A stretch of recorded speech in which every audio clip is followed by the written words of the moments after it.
Hello everyone, in today's video I'm going to tie this fly, but as you can see there are certain differences between the two. Specifically speaking, it's about differences in the body, and I want to give you just a couple of options with the Peacock barbs. What I want to do here is I want to try to help you to know your materials better. In this instance it's going to be a Peacock barb. So let's get into tying it. This one is going to be relatively fast.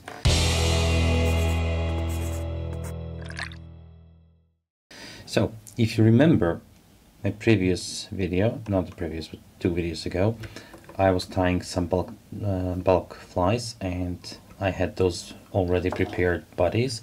So this time I don't need the tail, so I'm just gonna remove the tail. No idea why I'm having so many issues, but okay.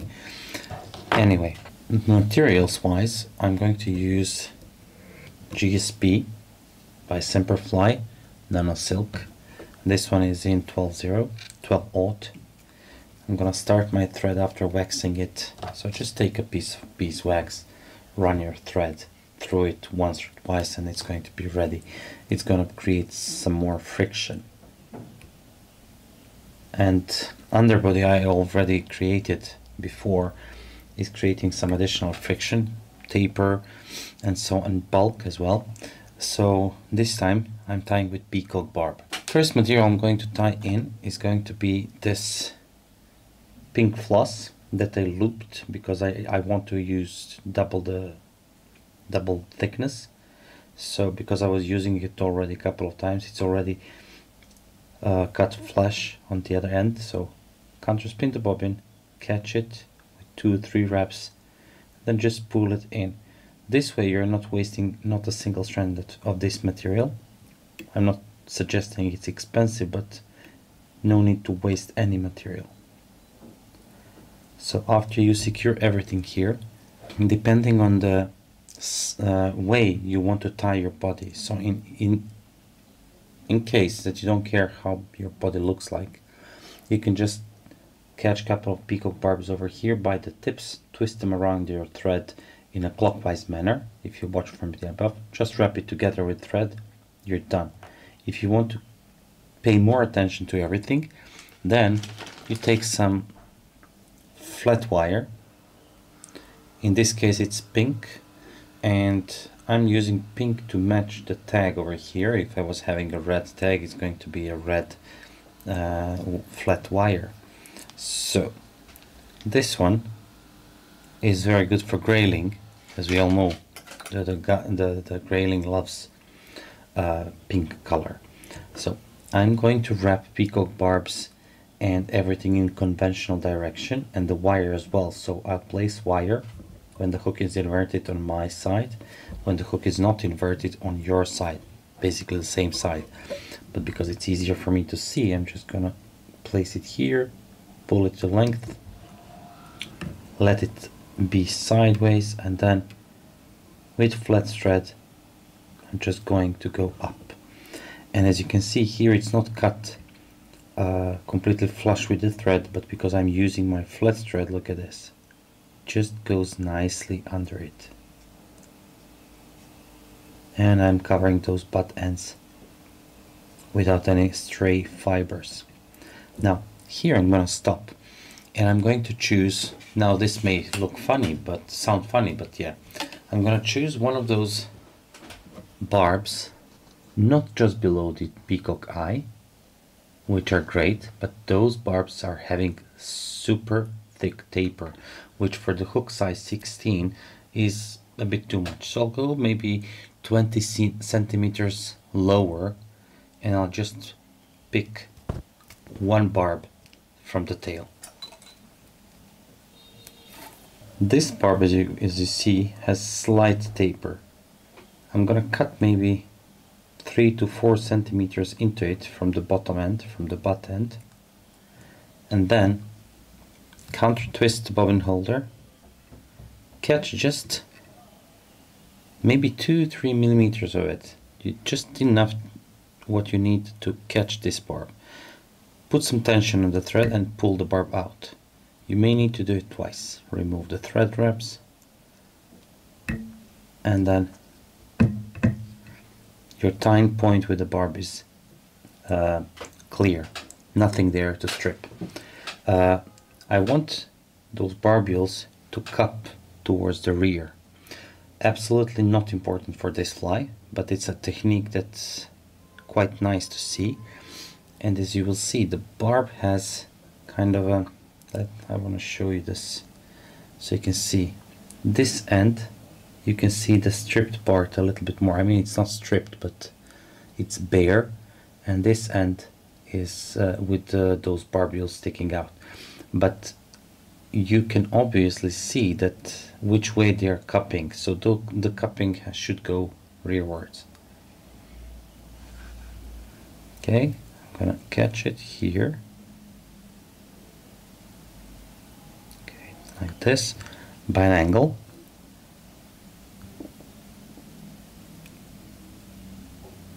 Okay, and then start wrapping towards the rear.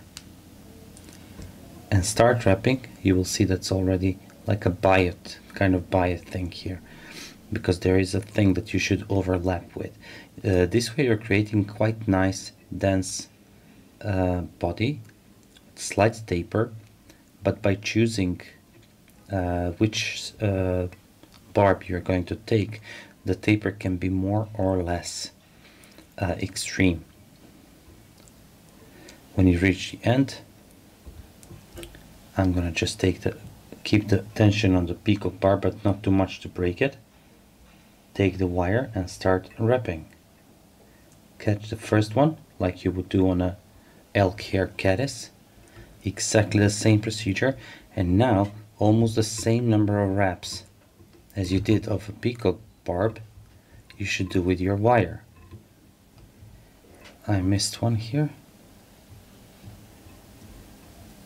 Okay, and done.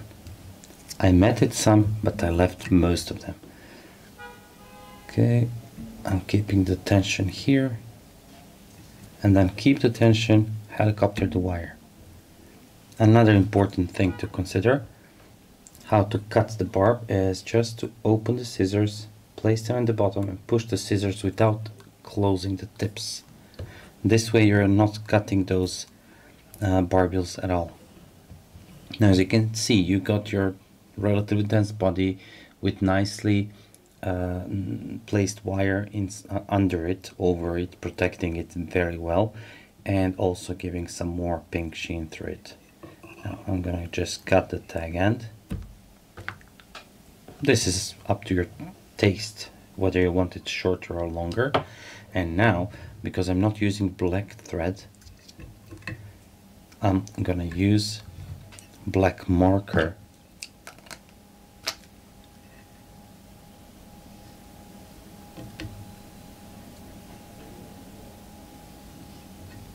to color the thread. The marker was in my mouth, so I couldn't speak. Anyway, I'm gonna place my dubbing twister into the loop and hang the loop somewhere on my vise where it will just hang and not twist around the bobbin holder. Some peacock dubbing. I love this color. Although this dubbing is not perfect, it's kind of matted down, mixed with some fibers that I don't like. Relatively difficult to dub sometimes. This one, dark olive, is better than the black one. Dark blue, actually. It's not black, it's dark blue. Let me show you. Dark blue has some weird fibers inside that makes it pretty difficult to dub. So I'm just gonna dub one part of the loop, and I'm not gonna bother with making tight noodle over here, but it's going to be maybe 3, maybe 4 centimeters, because I want to get some thickness over here. Also, you will need some black CDC. Black CDC and a clamp. No need to use the best CDC ever, and no need to use the whole CDC, so I stripped the bottom part near the quill end, because those barbs are super long and I don't want actually to hide the whole fly by having too much CDC. So I want those longer barbs near the tip of the clamp. So just place it near the tip, like so, and cut it close to the rachis. Now this is secured. Take off your dubbing twister and place everything in the loop. Okay, twist everything hard. After you get this thread-like dubbing loop, just tighten everything a little bit more to set everything into place and start wrapping. Okay, start filling this gap, and yeah, that's almost it. You need maybe 2.5, 3 wraps of CDC around the fly. What I do, I have this dubbing loop leg, and I have my dubbing bobbin holder.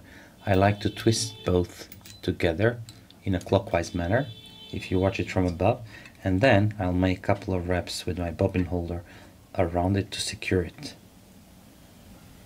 Okay, done. Rotating the vise so I can cut the leg without cutting the thread, tying thread. There is one whip finish that I want to do right now. I'm sliding it down the bead, which will in turn push those peacock barbs, CDC barbs backwards slightly. And sometimes you want, sometimes you don't want. You can put some whip finish with dubbing, and I'm gonna do that. Reason why you want to do that is to hide the thread color, or in case you want to kind of push those legs a little bit further back. In this case I want to do both. So just do the whip finish and use as little thread, dubbing as you can, or your thread, because that will make your whip finish way more secure. Again, same rule applies. Go kind of down the bead, and then tighten everything. As you can see, well tightened. Now this fly is dark, so I would use it in colored water when the water is muddy or deeper, or just before the dark. I use it mostly all the time, just experiment. Sometimes these kind of flies will just shine. It happened to me a few times that nothing would work. Even the pheasant tail was giving me 0 fish, literally, and then something like this with peacock, some prince variation, would give me loads of fish. So yeah, that's it. Guys, hope you like this video. Hope you learned something new. Until next time, keep safe and tight lines.